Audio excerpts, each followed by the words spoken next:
Mr. Speaker, it is always good to be back in Parliament and to discharge the duty in accordance with Article 67 of the Constitution of delivering to the House a message on the state of the nation. I am particularly delighted as this message is the first of my second term. The validity of which was unanimously upheld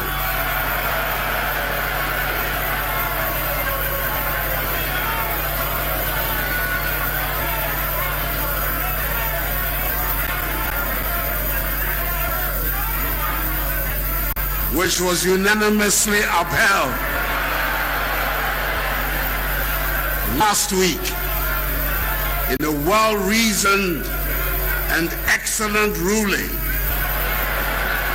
by a 7-member panel of the Supreme Court, presided over by the Chief Justice on 4th March 2021.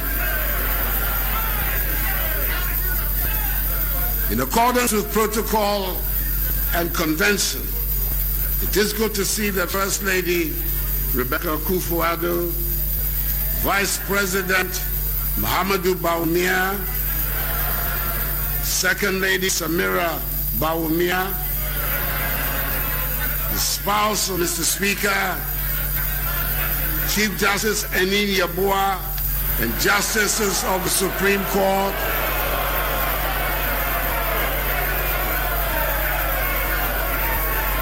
re-elected Chairperson Nana Otuosribo II, and members of the Council of State, the new Chief of Defense Staff, Vice Admiral Seth Amwama, the Inspector General of Police, Mr. James Opombuenu, and service chiefs are all present, as are the Dean and members of the Diplomatic Corps. Let me use this opportunity to congratulate once again the Speaker of Parliament, the Right Honorable Alban Kingsford Sumani Bagban, on becoming Speaker of the 8th Parliament. His has been a distinguished career, having entered the first Parliament of the Fourth Republic in 1993, and I came to meet him in the second Parliament in 1997. He has been Majority Leader, Minister of State, one of the 3 wise men in a previous government, Second Deputy Speaker of Parliament, and now finds himself in this elevated position of being the 3rd most important person in the governance structure of our country. It is wholly appropriate that at such a crucial period in the history of our country, my senior in Parliament and I should work together for the well-being of the Ghanaian people. Mr. Speaker, I wish you well in the discharge of the duties of this high office. Mr. Speaker, in 2017, I was here for the first time as President of the Republic, having won the election of 2016 and having inherited a faltering economy and an expectant people. Between that time and 2010, I sought to deliver on the mandate reposed on me and my party, the New Patriotic Party, and gain once again the confidence of the Ghanaian people. It was by no means a straightforward task. We were able to deliver on most of our 2016 promises. In spite of the considerable challenges we confronted, and the setbacks we encountered, we were confident our record in office would put us in good stead before the electorate and earn us a second term in office, which it did. It means that the reason for which the Ghanaian people went to the polls on 7th December, that is to seek an improvement in their living standards and the rapid transformation of the economy, must continue in earnest. It means that the clarion call of 4 more for Nana and the MPP to do more for you must be realized, and I intend to do so. The commencement of this process has been facilitated by members of this House, and I'm thankful to you for enabling government to be duly constituted. The expeditious and thorough manner in which my ministers were scrutinized by the Appointments Committee and the approval by the full House of each of the 29 substantive ministers was for me an indication of the collective determination of both sides of the House, with mutual regard for each other, to work together for the good of the country. This is what the Ghanaian people demand from us by insisting on virtual parity in the House between the two major parties of our country. The realization of the Ghana project and not the attainment of narrow partisan interests must be the guiding principle of the business to be conducted in the House. As President of the Republic, I give my commitment, my firm commitment to this end, and I assure Mr. Speaker and the legislature of the cooperation of the executive in this endeavor. As I indicated in my acceptance speech on the night of 9th December 2020, now is the time for each and every one of us, irrespective of our political affiliations, to unite, join hands, stand shoulder to shoulder, and work hard to place Ghana where she deserves to be. Mr. Speaker, in the face of a global pandemic that has ravaged lives and livelihoods in all parts of the world, we cannot afford to pursue interests that will leave our nation and its citizens the poorer for it.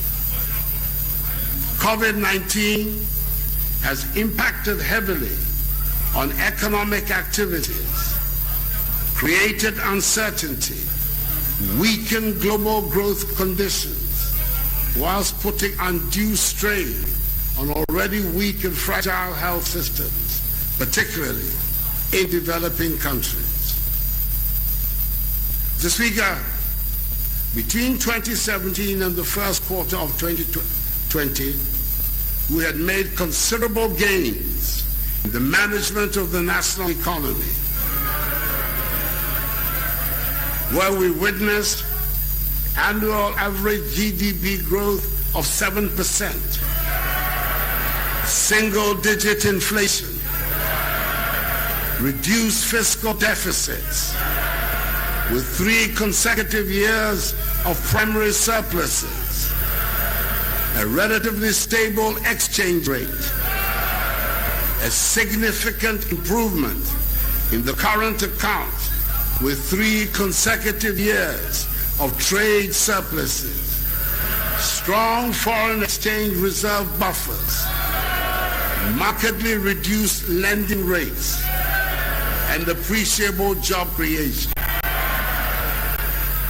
A According to the COVID-19 Business Tracker Survey conducted by the Ghana Statistical Service in collaboration with the United Nations Development Program, UNDP, and the World Bank, the COVID-19 pandemic has led to job losses, with many Ghanaian businesses and firms being forced to cut costs by reducing staff hours, cutting wages, and in some cases, laying off workers.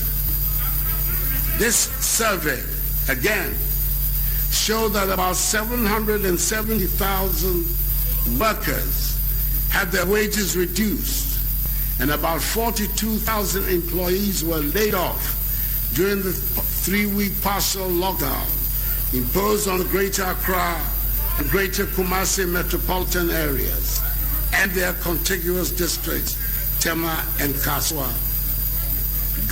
Government, however, succeeded in protecting the jobs and incomes of all public sector employees. Indeed, the cost of COVID-19 has been enormous. Our overall economic growth rate for 2020 was reviewed downwards from 6.8% to 0.9%. The non-oil economy was also revised from 6.7% to 1.6%. Revenue shortfall was estimated at 13.5 billion cedis, with additional expenditures related to stemming the tide of COVID-19 estimated at 11.8 billion cedis, with a combined effect amounting to 25.3 billion cedis, or 6.6% of GDP. The resultant fiscal deficit for 2020 was thus revised from 4.7% of GDP to 11.4% of GDP. This was done to reflect the impact of the pandemic. The fiscal responsibility rule of keeping a deficit within a threshold of 5% of GDP and a positive primary balance for every year was suspended in 2020 to enable fiscal operations accommodate the impact of the pandemic. I indicated at the time that we know what to do to bring the economy back to life. What we do not know how to do is to bring people back to life. That is why government did not hesitate to institute measures to protect the lives and livelihoods of Ghanaians, even if it was to the temporary detriment of our much sought after fiscal stability. Formulation and implementation of the COVID-19 preparedness and responsible plan, tracing, testing, treatment, waiver of personal income tax, and provision of an additional 50% basic salary allowance to healthcare workers, expanding the capacities of laboratories to increase COVID-19 testing, establishment of isolation centers in all regions and districts, fumigation of markets and schools, provision of food packages and hot meals for residents in areas affected by the partial lockdown, provision of free water for all households, provision of free electricity for lifeline consumers, and a 50% discount for all other consumers, reduction in the communication service tax from 9% to 5%, the institution of a 750 million CD loan facility for micro, small, and medium enterprises through the CAP Bus initiative and the provision of a 2 billion CD guarantee facility to support large businesses such as schools and pharmaceutical companies are amongst the several measures put in place by government to cushion Ghanaians from the impact of the pandemic.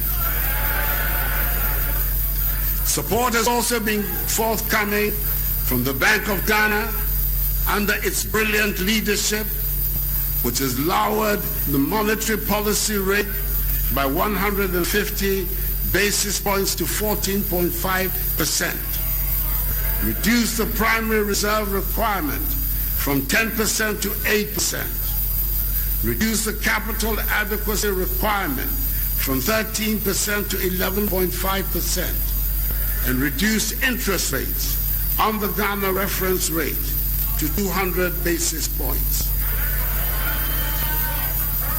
The Ghana Revenue Authority has also extended the days for filing of taxes from 4 months to 6 months after the end of the base year, issued a waiver on VAT, National Health Insurance Levy, and Get Fund Levy on donations of equipment and goods for fighting the pandemic, waived income taxes on third-tier pension withdrawals, and permitted the deduction of contributions and donations towards COVID-19 as allowable expenses for tax purposes. Mr. Speaker, my government found the resources to cushion the impact of the pandemic because we are good managers of the economy. And we are good protectors of the public purse. Mr. Speaker, the pandemic has exposed the need to expedite the process of moving Ghana to a situation beyond aid. That is why government has developed and is currently implementing the 100 billion CD Ghana Cares or Baltampa program to transform, revitalize, and modernize our economy and return it to high and sustained growth for the next 3 years. The key projects under the CARES program include: A, supporting commercial farming and attracting educated youth into commercial farming. B, building the country's light manufacturing sector. C, developing engineering, machine tools, and ICT digital economic industries. D, fast-tracking digitalization. E, developing Ghana's housing and construction industry. F, establishing Ghana as a regional hub. G, reviewing and optimizing the implementation of government flagships and key programs. And H, creating jobs for young people and expanding opportunities for the vulnerable in society, including persons with disabilities. The establishment of the National Development Bank under the Ghana Cares program is expected to provide financial support to businesses in Ghana. Government expects economic activity, which has already picked up, to do so even further following the ongoing vaccination exercise and the easing of restrictions put in place to curb the effects of the disease. We expect GDP growth to rebound strongly this year to nearly 5%, above the IMF's 2021 January projection of 3.2% growth for Sub-Saharan Africa for 2021. The medium-term outlook supported by the implementation of the Ghana Cares Program is bright. We are confident that together we will emerge from the COVID-19 pandemic with a stronger and more resilient economy. Mr. Speaker, if we are to see the rebirth and growth of our economy, our people must be healthy and not succumb to COVID-19. On 24th February, government secured the first batch of vaccine doses from the COVID facility. The vaccination campaign is currently ongoing, with 262,335 number of Ghanaians receiving the first dose of the vaccines as at 10:30 a.m. this morning. The target is to vaccinate 20 million Ghanaians, and government is working hard towards realizing this goal. We remain on course to taking delivery of some 17,600,000 vaccine doses by June, with more to come in the course of the year. I want to urge members of the House to lend their voices to the public education campaign currently ongoing with regards to the vaccination program. The vaccine, together with strict compliance with the safety protocols, is what will allow us to open up our country again and embark on the quest to restore normalcy to our lives and livelihoods. Government is also mindful of a problem associated with vaccinations, and that is how to dispose of used PPEs, vials, needles, and syringes that are being used in the vaccination exercise. Government is collaborating with the private sector to establish 14 medical waste treatment facilities across the country to help address once and for all the safe disposal of medical waste. The pandemic, Mr. Speaker, has emphasized the need to expand access to health care for every Ghanaian, irrespective of his or her location. And I want to thank again and again all our frontline healthcare workers for their devotion to duty and sense of patriotism. The great amount of work undertaken by government has meant that we presently have some 307 functioning and well-equipped ambulances under the One Constituency, One Ambulance initiative, supported by a state-of-the-art digitized command center to field emergency calls and to dispatch ambulances.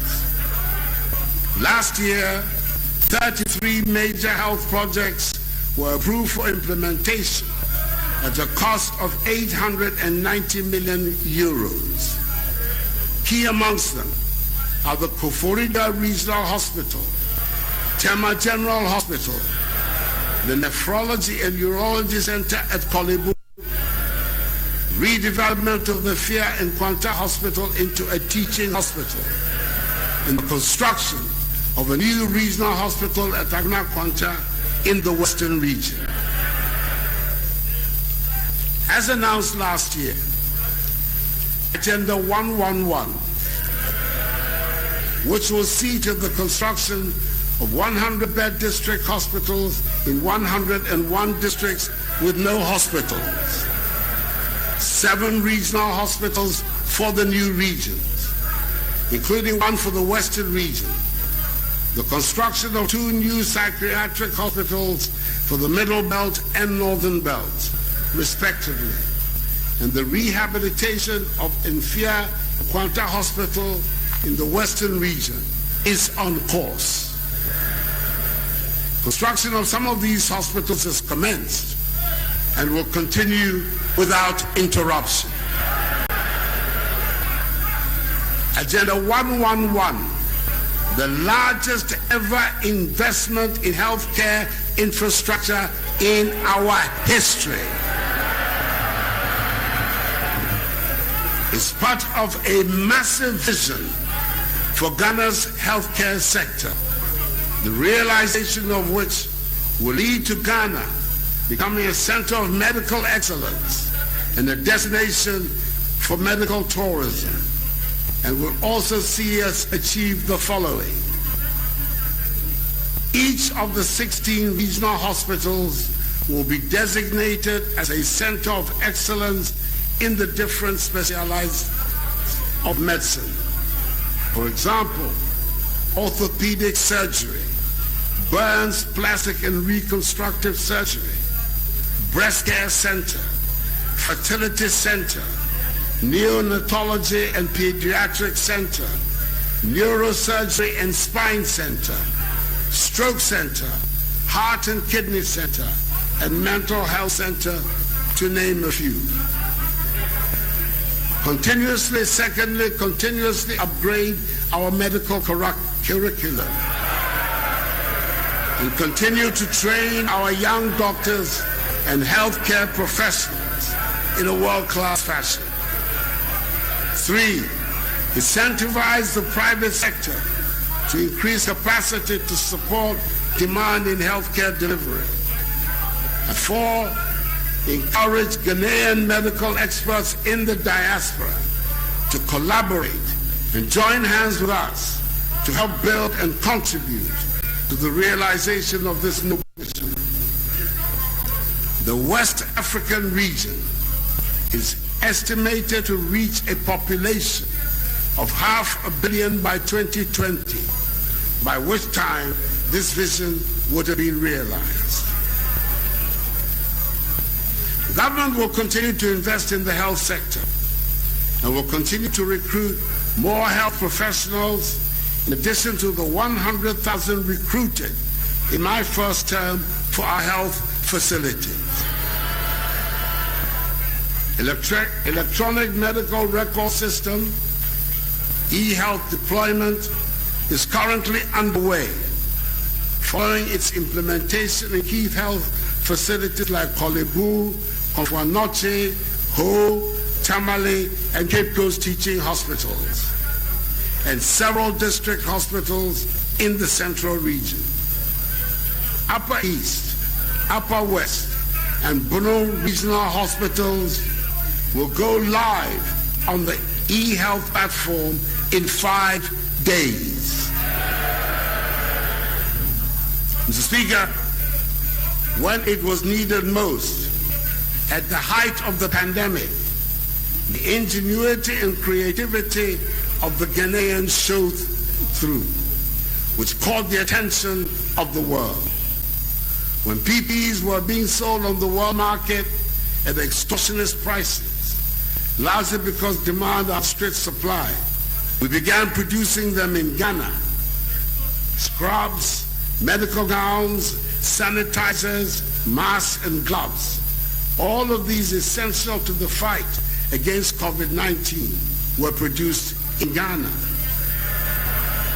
In total, 14,600,000 pieces of personal protective equipment have so far been produced domestically for health workers, students, teaching and non-teaching staff of tertiary and secondary educational institutions. We are determined to make our own things, and the Akufo-Addo government will continue with the agenda of rapid industrialization, with the aim of transforming the structure of the Ghanaian economy from one dependent on the production and export of raw materials to a value-added industrialized economy. Under the One District, One Factory initiative, 232 projects are at various stages of implementation. These include 76 operating as 1D1F companies, whilst 112, including 5 medium-sized agro-processing factories and 63 common user facilities, are under construction. Open your eyes, you'll see them. The Ghana Integrated Aluminum Development Corporation has made good progress on the bauxite exploitation program that will drive our industrial transformation agenda. We are in the final stage of an open and transparent investor engagement process and are in negotiations to select strategic investors to partner GIADEC for the bauxite mining and alumina refinery projects. The selected partners will be announced imminently. Similarly, the Ghana Integrated Iron and Steel Development Corporation, GISDE, has been set up and has begun its work in earnest. We have succeeded in attracting major global vehicle manufacturers under the Automotive Development Policy to set up in Ghana. So far, Volkswagen has produced 1,167 vehicles, Sinotruck 276 vehicles, and our own Kantanka has produced 400 vehicles. The Japanese conglomerate Nissan has also started the assembly of vehicles in the country. Mr. Speaker, our nation's food resilience has been severely tested over the past year. The closure of borders in the midst of the pandemic meant that we have had to depend largely on food we produced. We have fared well under the circumstances, largely as a result of the bold policies implemented by government since 2017, such as the Program for Planting for Food and Jobs, Rearing for Food and Jobs, the One Village, One Dam initiative, the One District, One Warehouse policy, the establishment of greenhouse villages, revitalization of the cocoa rehabilitation program, and the reactivation of our aquaculture industry. I'm happy to inform the House that during this period of the pandemic, we have experienced no food shortages in this country.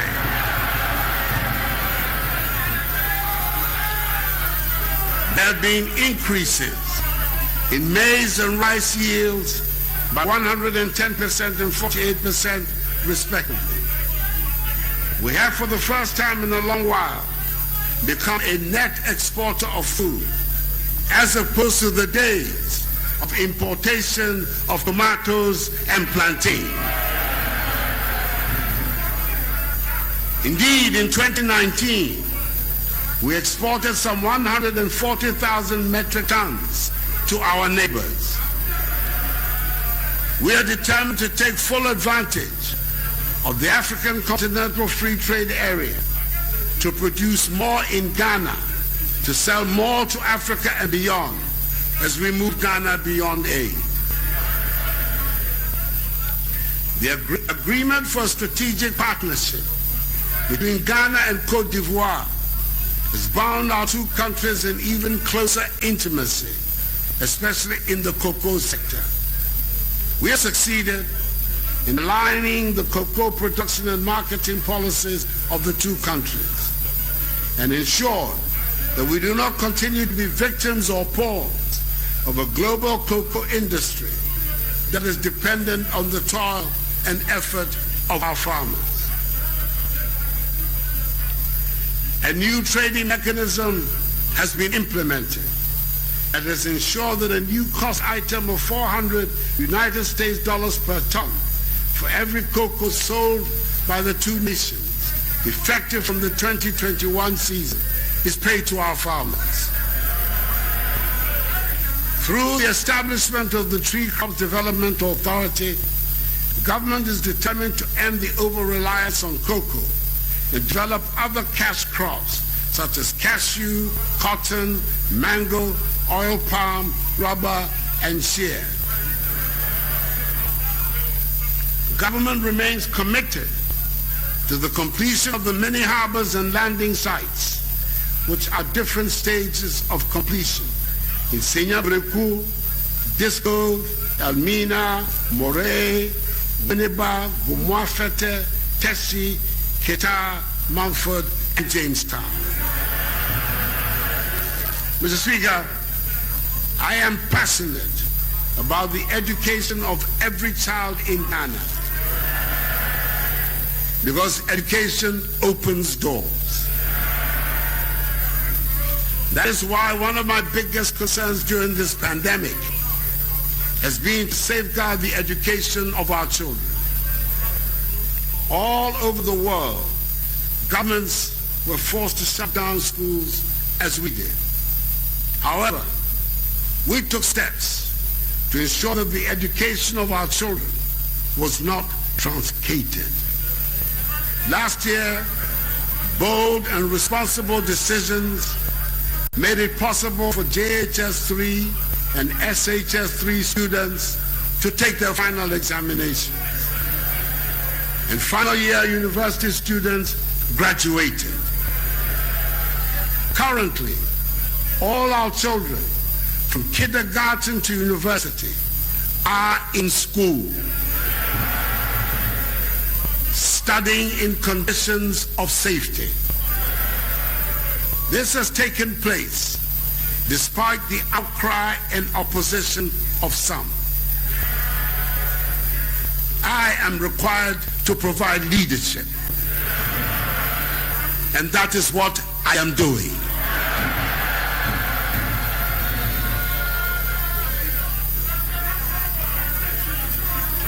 Government, through the Ministries of Education and Health, is doing all it can to ensure that the future of our children is not jeopardized by the pandemic. In 2020, the first batch of free SHS students wrote their WASI successfully. Results of the 2020 WASI indicates that more than 50% of candidates who sat the examination obtained A1 to C6 in all core subjects. This was an impressive WASI performance, with over 60% of candidates scoring between A1 and C6 in their best 6 subjects, including English and mathematics, which qualifies them for tertiary education. Mr. Speaker, 64 years after independence, we still do not have the critical mass of tertiary education graduates that is required for our socio-economic transformation. Currently, Ghana's gross tertiary enrollment ratio stands at 18.8%, which, albeit very low, is still one of the highest in Africa. We must therefore introduce measures to increase consciously the proportion of our population with relevant tertiary education to accelerate the transformation of our country.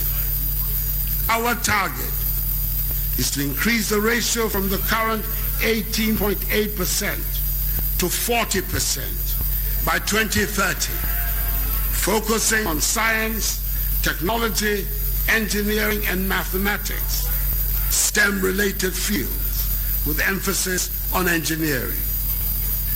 This will be achieved by significantly increasing enrollment in existing public and private universities and through the establishment of an open university.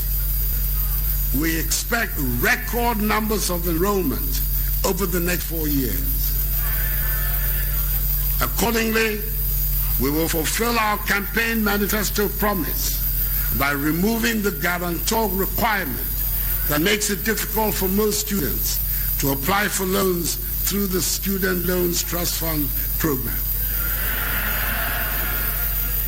As part of our commitment to the advancement of STEM, government will continue with the development of 20 STEM centers and 8 model senior high schools across the country.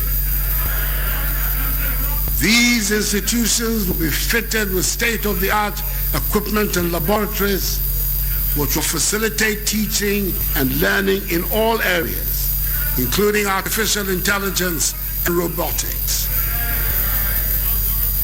Mr. Speaker, I want to thank this august House for passing the Education Regulatory Bodies Act 2020, Act 1023. The passage of this act has established a Commission for Technical Vocational Education and Training, CTVET, and the TVET service. All these will help to streamline delivery of TVET and avoid overlaps and duplication. We're also building 32 TVET institutions across the country to augment existing infrastructure for effective TVET delivery. In line with our commitment to address the issue of youth in unemployment through TVET, government will commence the implementation of the Ghana Jobs and Skills Project this year.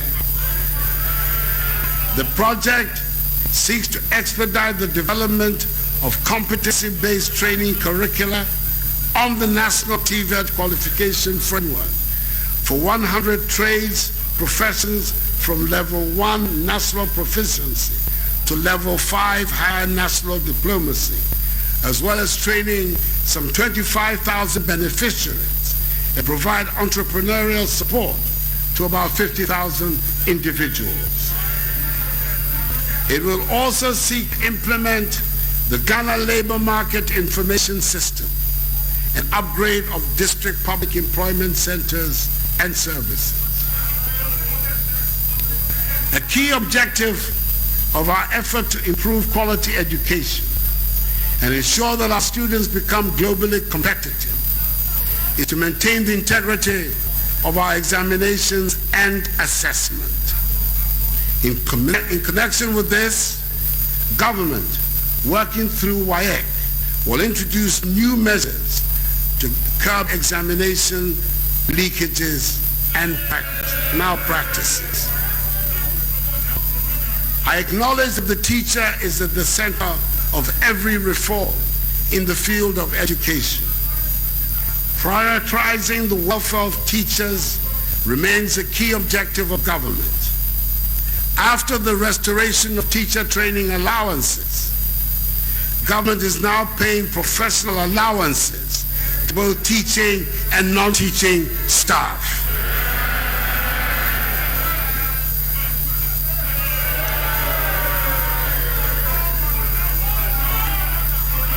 Something you found very difficult to do in 8 years.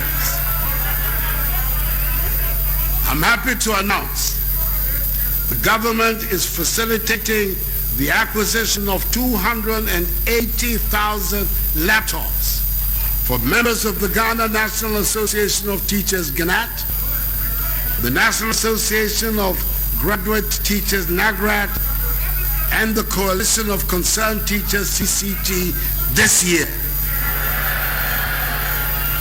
Moving forward, the Minister for Education will soon detail an action plan for the implementation of the National Teacher Policy.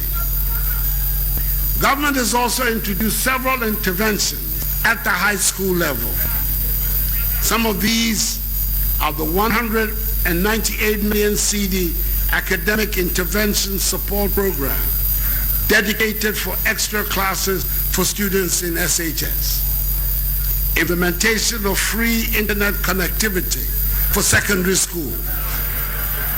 Full absorption of BC registration fee for all students in public junior high school from 2017 till date. And full absorption of WACC registration for students, which started last year. Mr. Speaker, our effort at digitization is gathering steam. When my government assumed office in 2017, we faced the challenge of a largely informal economy. The features of the informal economy included the absence of unique identification for citizens and residents of Ghana, and the absence of a working property address system across the country. Further, only a small proportion of our population was registered by the Ghana Revenue Authority, GRA, with tax identification numbers, TINs, and by SNIT for Social Security. 70% of the adult population did not have access to a bank account. Financial transactions were dominated by cash, and the processes of service delivery in most NDAs were largely manual and highly bureaucratic. It was in this context that we set about the process of formalizing our informal economy through digitization. Mr. Speaker, after 4 years in office, I'm happy to state that there's been more progress in formalizing the Ghanaian economy than there was in the previous 63 years since independence. Mr. Speaker, for the first time, we have enrolled 15.5 million people onto the national ID card system, the Ghana card. And we will complete the process this year. From 1st April, and this is not an April Fool's prank, all national ID numbers will become tax identification numbers. In so doing, the number of people registered by GRA from tax purposes will increase from the current 3 million to 15.5 million. I should recall that at the end of 2016, only 750,000 people had TIN numbers. The increase to 15.5 million in just 4 years is simply phenomenal. Similarly, from the second quarter of this year, all national ID numbers will also become SNIT numbers.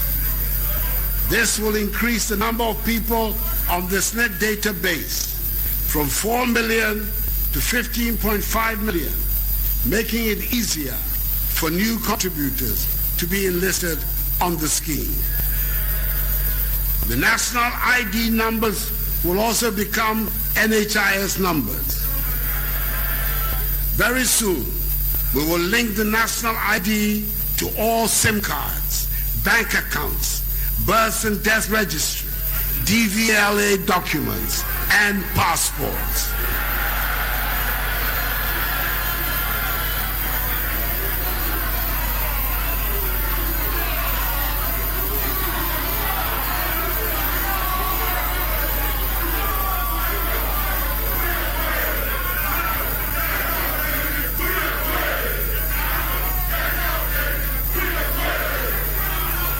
Mr. Speaker, for the first time, through the implementation of the digital property addressing system, every location in Ghana has a digital address. The process of affixing unique property address plates for some 7.5 million properties in all 16 regions has also started.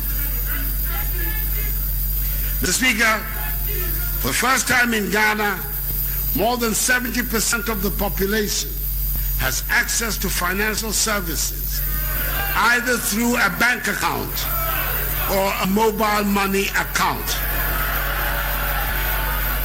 We've been able to do so through the implementation of mobile money interoperability between bank accounts and mobile wallets, with Ghana as the first and only country in Africa to have done so. It is therefore not surprising that Ghana is the fastest growing mobile money market in Africa.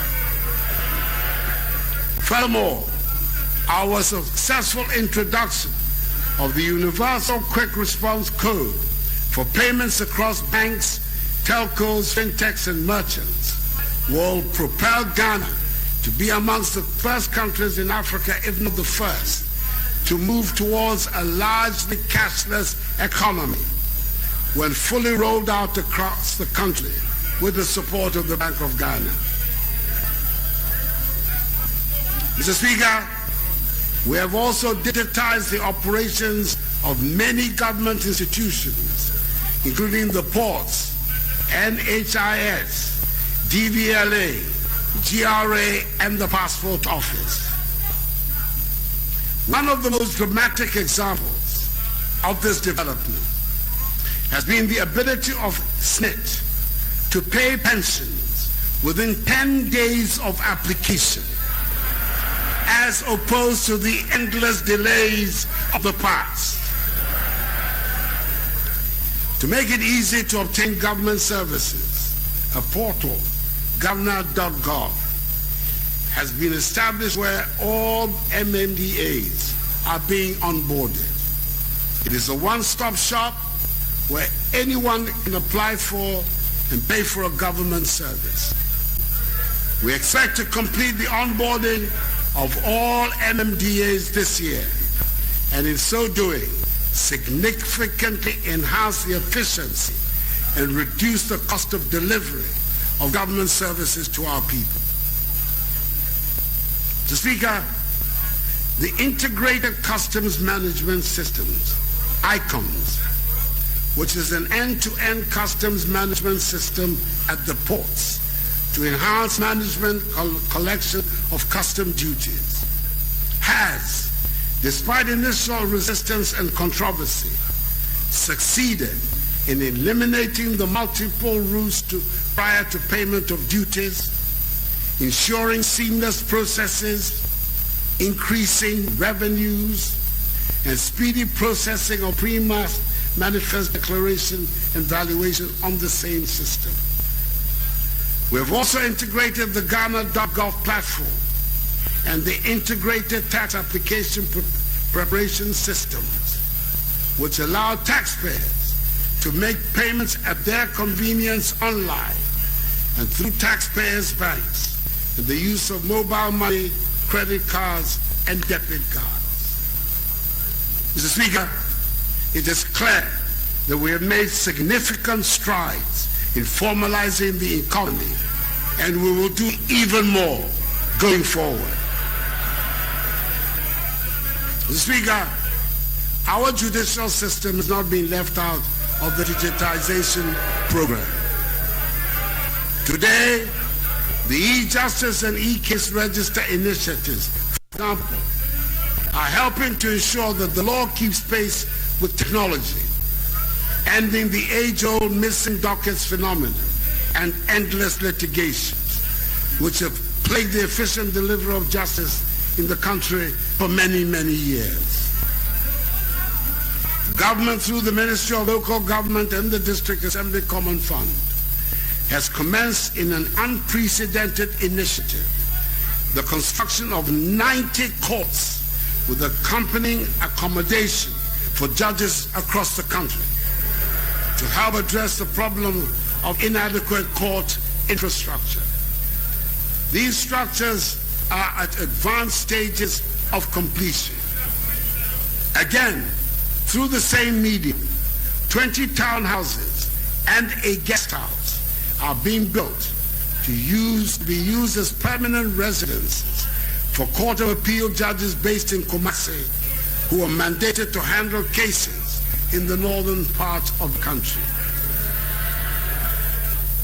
With the coming into force of the Courts Regulation 2020 LI 2429 of 16 December 2020, the relevant sections of the Courts Act, Act 459, have been amended and has led to an expansion of the jurisdiction of the lower courts. Indeed, prior to the amendment, the monetary value of cases that could be heard by the district and circuit courts were 20,000 and 50,000 cedis respectively. Today, the district court's jurisdiction over cases brought before it has been increased to 500,000 cedis, whereas that of the Circuit Court has been increased to 2 million CDs.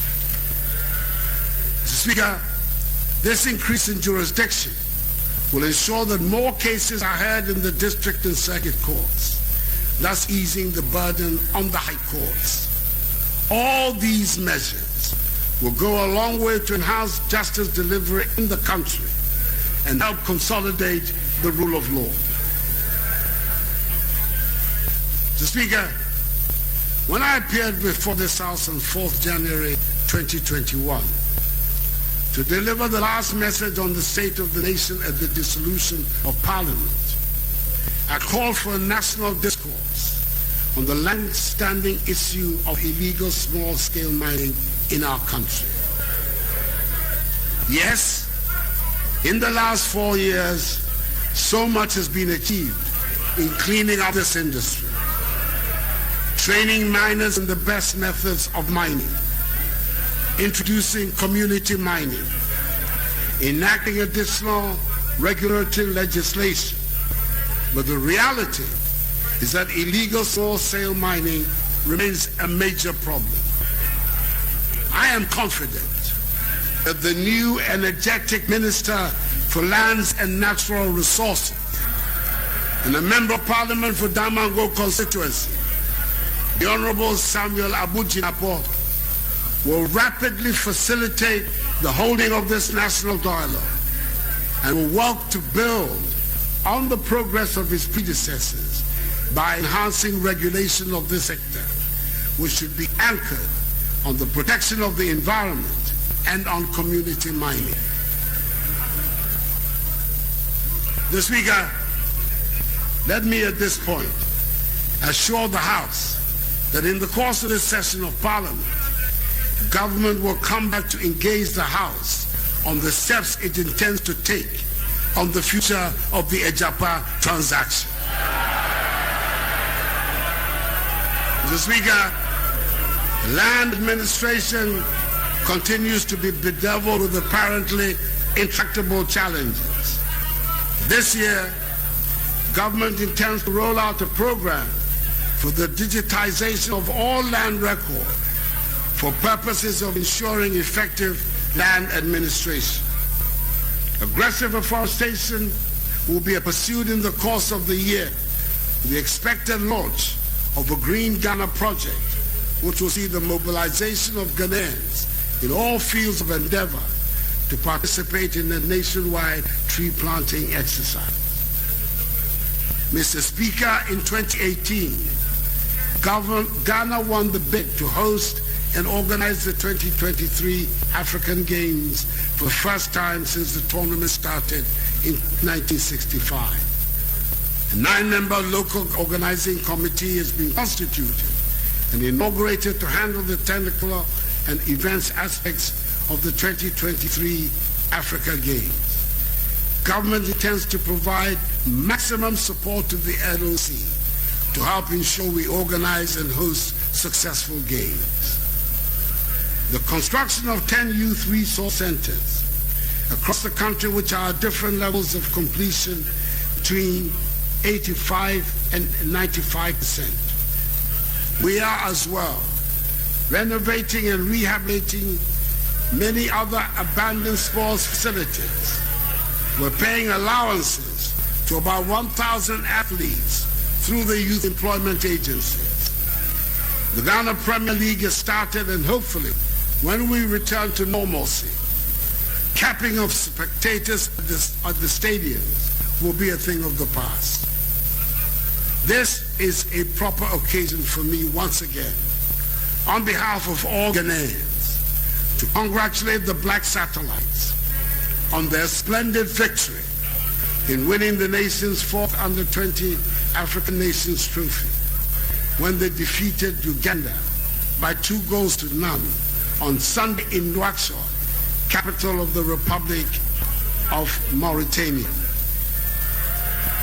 I call to the Black Satellites and to the technical and management team for their Independence Day gift. I look forward to receiving them at Jubilee House later this afternoon after I am done with you, to receive them this afternoon. Hopefully, this should be the beginning of a new era of success for Ghanaian football. Mr. Speaker, the creation of the 6 new regions led to the establishment of 6 new regional houses of cheese. In my tour of the country last year, I inaugurated these new houses and cut the sod for the construction of 6 new buildings for them, which are ongoing. Government, through the Ministry of Chieftaincy and Religious Affairs, will continue to engage our traditional and religious rulers in matters of our common interest, such as the protection and preservation of the environment. Government is also determined to provide the funding necessary for the judicial committees of the various houses of cheese to be able to do their work effectively and efficiently so as to bring closure to many long-standing chieftaincy disputes. Mr. Speaker, our nation continues to benefit from the year of return. Since then, we have intensified our engagement with Africans in the diaspora and all persons of African descent, more positively in areas such as trade and investment cooperation and skills and knowledge development, and what we call beyond the return. The Ministry of Tourism, Arts and Culture, together with its implementing agency, the Ghana Tourism Authority, is working towards the realization of this initiative, which will bring even greater spotlight on our nation, Ghana. A lot of work has been undertaken in revamping our tourist sites and making them attractive. Digital revenue collection systems have been installed at the Amina and Cape Coast castles, the Kwame Nkrumah Memorial Park, the Vili waterfalls. Government has upgraded 5 tourism sites to meet international standards for increased visitation and create jobs and incomes for the people. The new minister for the sector, the industrialist Ibrahim Awal Mohammed, has also indicated his determination to strengthen the creative arts industry in Ghana. Already, the first ever creative arts senior high school, located in Kwadaso in Kumasi in the Ashanti region, is nearing completion. The governing board of the National Film Authority is in place, and even greater attention will be paid to this sector by government. Mr. Speaker, our quest to ensure an improved sanitation system across the country was bolstered last year by the commencement of construction of 16 integrated recycling and solid waste processing facilities. It is expected that all 16 facilities will be completed before the end of the year. The Sustainable Rural Water and Sanitation Project and the Water Supply Improvement Project of the Ghana-Spain Development Program have been completed. In September 2020, I joined the people of Amejofe, Ziope, Akpo-Kope, Batume Junction, Mache, Bokame, and surrounding communities to commission the 5 piped water supply systems under the project. Concrete preparatory works have also commenced on a number of water supply projects across the country, including the Wenchi Water Supply Project, Ketar Water Supply Project, 5 Districts Water Supply Scheme Phase 3, Tamale Water Supply Project, Damango Water Supply Project, and Yendi Water Supply Project. Our efforts at ending open defecation received a boost with the construction of 103,149 toilet facilities for vulnerable households in towns and villages across the country under the Household and Institutional Toilet Program. The cumulative result of this has been that some 822,000 persons have benefited nationwide. Some 5,500 communities have also been declared open defecation free.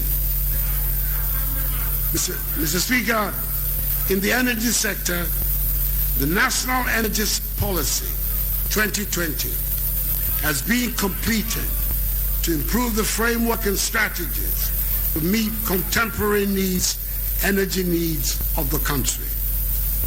The government has improved the financial sustainability of the energy sector through several interventions, including paying up the energy legacy debts that you left.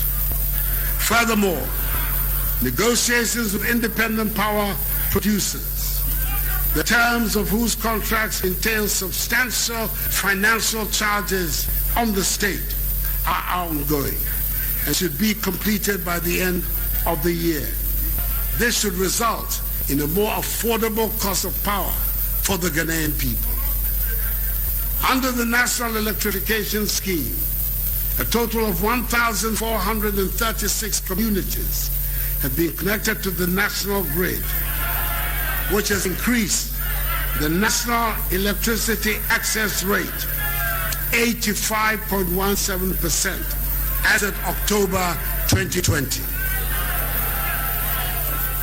My ambition is that by the end of my term, the figure will be 100%.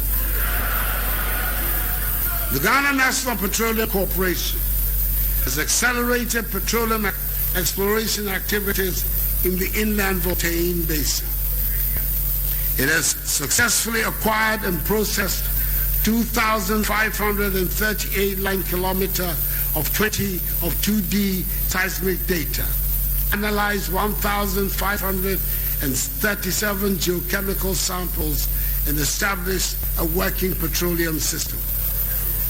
A gas processing plant terrain is being constructed in the western region to complement the Akufo-Addo gas processing plant so as to increase dry gas delivery for power and non-power users. The Takoradi portion of the Takoradi-Tema Interconnection Project, TTIP, has been completed with an increased capacity of gas exports from Takoradi to Tema through the West African gas pipeline.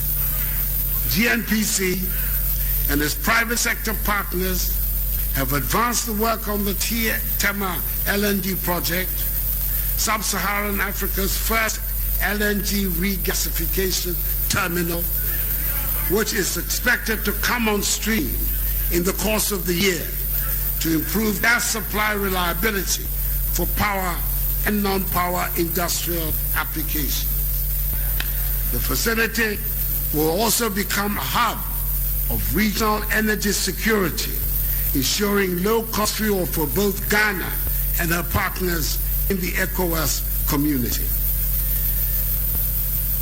Mr. Speaker, at the beginning of my first term of office in 2017, the government outlined its social development goals to include the promotion of gender equity and equality, survival and development of children, as well as the harmonization of social protection interventions and programs to contribute to the development of our nation. I'm pleased to inform the House that in the course of this session of Parliament, the new Minister for Gender, Children and Social Protection, the Honorable Sarah Adjoa Safo, MP, Member of Parliament for Domi Kwabenya, will resubmit to the House the Affirmative Action Bill. Our mothers, wives, sisters, and daughters are looking up to us. Indeed, it will make our society the richer. And I'm appealing to the House on both sides. It's one big effort to ensure its enactment. The Livelihood Empowerment Against Poverty Program, LEAP, has increased the number of pay points from 7,200 to 14,300 in order to make it easy for beneficiaries to access their grants. In all, a total of 334,438 households benefited from the program. The Ghana School Feeding Program currently feeds over 3,300,000 beneficiary pupils in some 9,000 kindergarten and primary schools. One hot nutritious meal every day per child. Mr. Speaker, our commitment to the development of inner cities and Zongo communities is unwavering. Projects such as the construction of classroom blocks, astroturfs, establishment of ICT centers, installation of streetlights, entrepreneurial and vocational skills training, supporting needy students, and the rehabilitation of access roads and drains have been undertaken. Another key policy initiative has been the reintroduction of the Arabic Instructors Program. The Zongo Coders Program and Start Hub program are initiatives meant to redirect the energies of young men and women of Zongo communities into productive ICT ventures. So far, several hundred young men and women have been trained under these programs. Mr. Speaker, activities of the then Ministry of Special Development initiatives, like those of the Inner City and Zongo Ministry, have been brought under the ambit of the Presidency. The record of work undertaken in the ministry was remarkable. 568 units of 10-seater community water closets, 42 warehouses, 427 dams, 40 rural markets, 20 fully equipped community clinics, 307 fully equipped ambulances.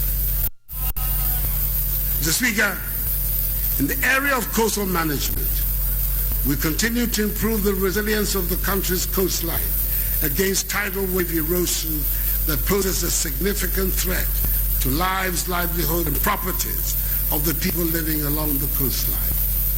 Consequently, we've implemented a number of coastal protection works at Abuazi, Nkuntompo, Ajua, Blekusu, Elmina, Dansoman, Amafu Kuma, Disco, Axim, Cape Coast, Comenda, Anumabo, and Ningo Pram, which protect in all a total stretch of some 54 kilometers and at our various stages of completion.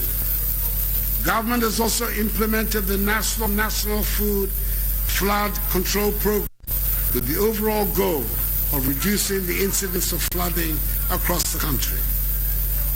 The construction of the multi-purpose Pualugu Dam project is aimed at mitigating the regular floods that occur in the White Volta Basin, covering parts of the Upper East and Northeast regions.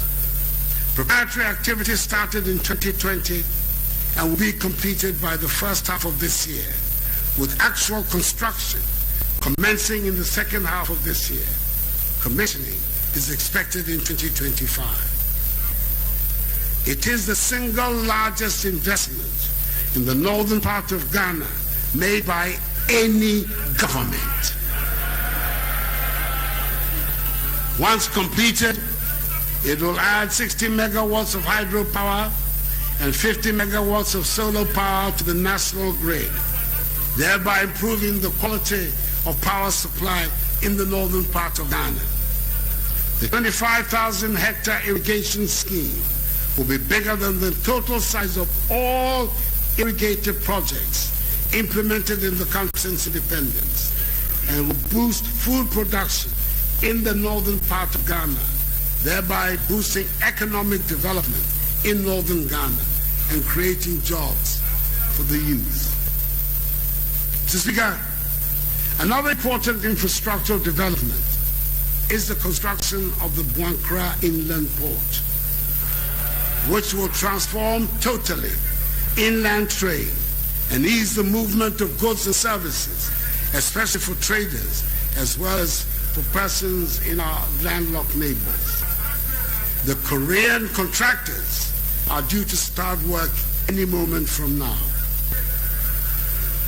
Under housing, Mr. Speaker, the government of Ghana Affordable Housing Program, which seeks to increase access to safe, secure, adequate, and affordable housing units across the country, is also continuing in earnest. Thus far, 1,464 units in Borteman, 1,027 in Asokore-Mampo, and 312 housing projects have been completed in Gong. The Akufo-Addo, Tamale, and Wa housing projects have been handed over to the State Housing Company Limited for completion. Speaker, it is my intention to place special emphasis on resolving the problems of the housing sector in the country, because tackling the housing deficit is long overdue. Mr. Speaker, one of the ministries created in my first term as president was the Ministry of Railways Development. The benefits of its creation are as showing. Government is mobilizing some $2 billion towards the development of railway infrastructure and services. To this end, government has rehabilitated a section of the narrow gauge western line from Kujokrom to Takwa through Nsota to facilitate the haulage of manganese from Nsota to the Takoradi port, and also to provide a passenger railway service along the corridor.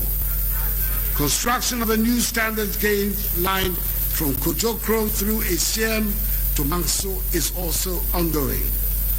A €500 million contract has been signed for the construction of a standard gauge railway line from Mansu to Huni Valley, a contract which includes the conversion of the narrow gauge tracks between Takoradi and Sekondi to standard gauge, and the development of standard gauge tracks from the Takoradi station to the Takoradi port for efficient and effective access for cargo handling. The development of the project will result in the construction of 102 kilometers of rail tracks between the port of Takoradi and Humni Valley. Contracts for standard gauge railway lines from Kumasi to Kasi, Kasi to Eduadin, Eduadin to Wasi, Eduadin to Ejiso, with the linkage to the Buankra Inland Port, Mansu to Dunkwa, have all been signed. The Tema to Mpakadan Railway project is currently about 80% complete, with the rehabilitation of the railway training school and 2 location workshops being completed. The Ghana School of Railways and Infrastructure Development, a school under the George Grant University of Mines and Technology, has matriculated its first batch of students and will begin awarding certificates and diplomas in engineering and other related courses. Mr. Speaker, in my inaugural address, I declared 2021 as the second year of roads. This declaration is intended to continue to prioritize road construction so that road projects that started under the Sino-Hydro facility will be completed, as well as interchanges that are at various stages of completion. Specific details of the road projects are going to be outlined in the budget that will be read on Friday. Mr. Speaker, government has granted policy approval for the establishment of a national flag carrier, a home-based airline with strategic partner participation. The House will be duly informed on developments in this area. Construction of the second and third phases of the Kumasi Airport, the second phase of Tamale Airport, and the rehabilitation of the Sunyani Airport are all proceeding satisfactorily. A decision on the siting of the proposed airport in the central and western region is imminent. Mr. Speaker, in order to revive the fortunes of the Metro Mass public transport system, government has provided a total of 100 new intercity buses for Metro Mass Transit Limited, an additional 100 buses for the Intercity SDC Coaches Limited. The construction of a new dedicated container terminal at the Tema Port is ongoing, and 3 out of 4 berths have been completed to facilitate maritime and inland waterways transportation. The development of a multi-purpose container terminal at the Takoradi Port is progressing. Removal of tree stumps along the navigable pathway at the Dambai to Dambai Overbank, Yeji Mankango and Yeji Awodekwo has been completed to improve the safety of navigation and reduce significantly accidents on the Volta Lake. The construction of ferry landing sites along the Volta Lake at Dambai and Dambai Overbank is 68% complete, whilst that of Yeji, Mankango and Agodeke is 46% complete. In total, 7 rescue and high-speed patrol boats have been procured by the Ghana Maritime Authority and deployed into service to improve safety and security of our maritime domain and inland waterways. Mr. Speaker, our security services have been retooled and re-equipped substantially under this administration. Indeed, the first 4 units of 4-story blocks of 16 flats under the barracks regeneration project have been commissioned, and the remaining part of a 42-bedroom self-contained accommodation units for the 6th Battalion of Infantry and Airborne Force in Tamale have also been completed. Pickups, SUVs, trucks, high-occupancy buses, ambulances, and armored personnel carriers have been added to the inventory of the armed forces over the period, as well as the imminent completion of a forward operating base at Ezimlibo in the Jomoro district of the Western region. And in response to the creation of additional ranks within the military, government reviewed salaries and allowances for armed forces and civilian employees upwards, effective 1st January 2020. The capacity of the Ghana National Fire Service has been raised with the procurement of 5 sets of extrication equipment and 2 hydraulic platforms procured. Indeed, when I took office in January 2017, the police service had a total of 492 serviceable cars. Government has since then procured for the police 735 additional vehicles, including 15 operational buses, a feat unprecedented in the history of the service. 320 housing units are being constructed at National Police Training School to reduce the accommodation deficits of the service. Modern communication equipment and fragmentation products, jackets, have been procured and delivered to the service to protect officers and ensure effective policing. The construction of hangars at the police depot, Accra, for 4 helicopters already procured for the Ghana Police Service is 95% complete. An air wing unit has been established by the Ghana Police Service, and 6 police pilots have been trained and passed out to man the wing. A new K9 unit has been established with 30 dogs and 30 police officers. The Criminal Investigation Department has been equipped with a digital forensics laboratory. And for the first time in the history of the department, crime officers are given a monthly allowance to support their investigations. We're retooling the CID forensic science lab. The CID building has also now become disability friendly, and there's continuing training of CID officers. 84 apartment units are being constructed at Odoko in Accra for the immigration services, and they are 98% complete, and their completion will help reduce the accommodation challenges faced by officers and men of the Immigration Service. Government is also constructing an 800 inmate capacity remand prison at Sawam, which is 60% complete. Its purpose is to reduce further overcrowding in prisons, as remand prisoners will now be kept separately from the convict population. Mr. Speaker, these large investments in equipping our security services is inspired by the recognition that the peace and stability of our nation are critical for our development, especially as we live in a difficult and sometimes dangerous world. Mr. Speaker, amongst the milestones of our international relations have been reappointed chairman of the authority of ECOWAS for a second term. Under my leadership and in collaboration with colleagues in the region, we have restored peace and political stability to Mali through a landmark transitional arrangement which brought under control a period of bloodshed and uncertainty, and which has committed itself to a roadmap for a peaceful democratic outcome from the tradition.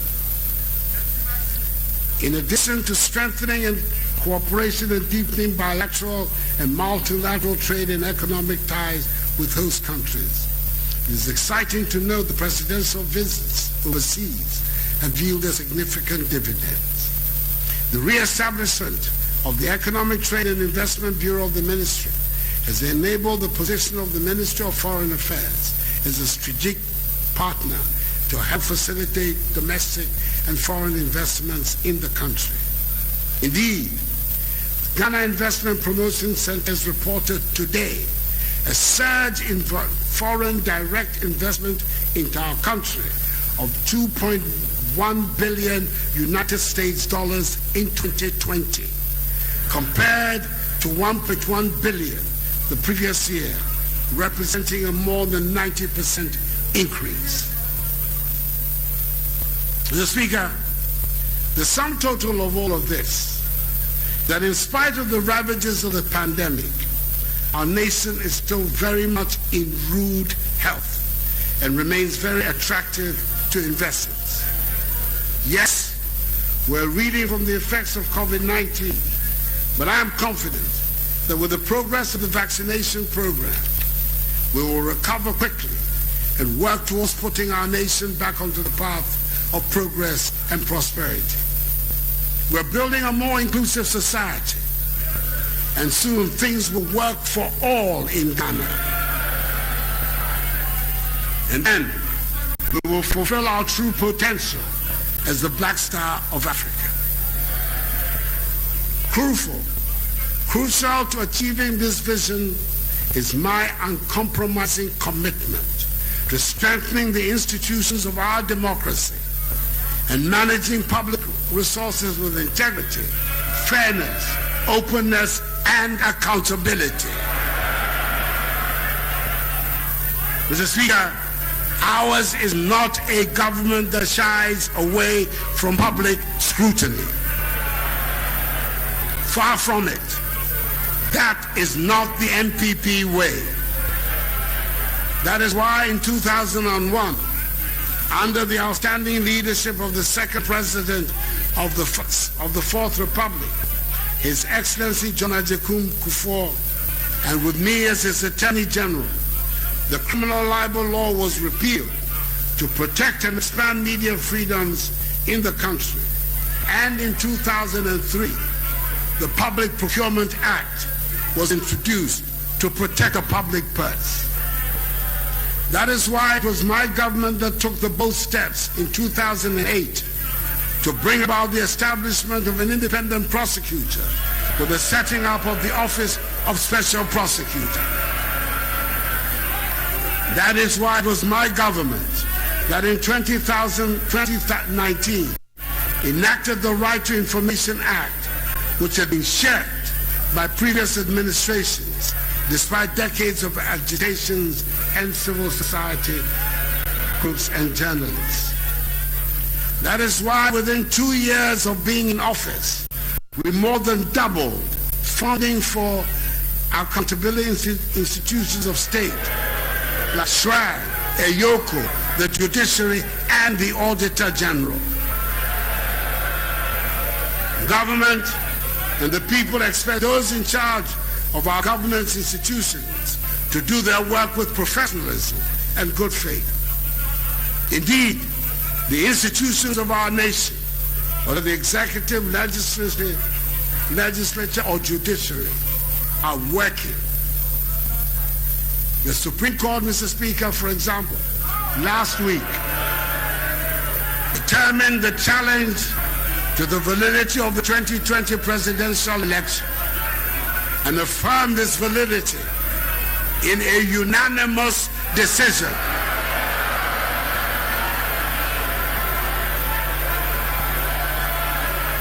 Not 5-4, not 5-4, unanimous.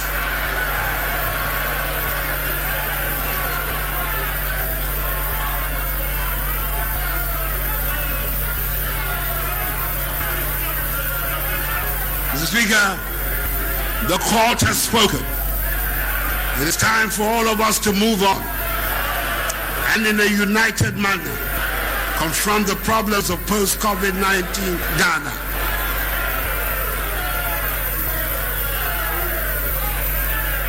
Let me, in conclusion, Mr. Speaker, recall the following statement I made in my very first message on the state of the nation, on the Ghana I hoped to help construct. A statement which is at the heart of everything government has sought to do since I took office in 2017. This government will be defined by integrity, sovereignty, common ethos, discipline, and shared value.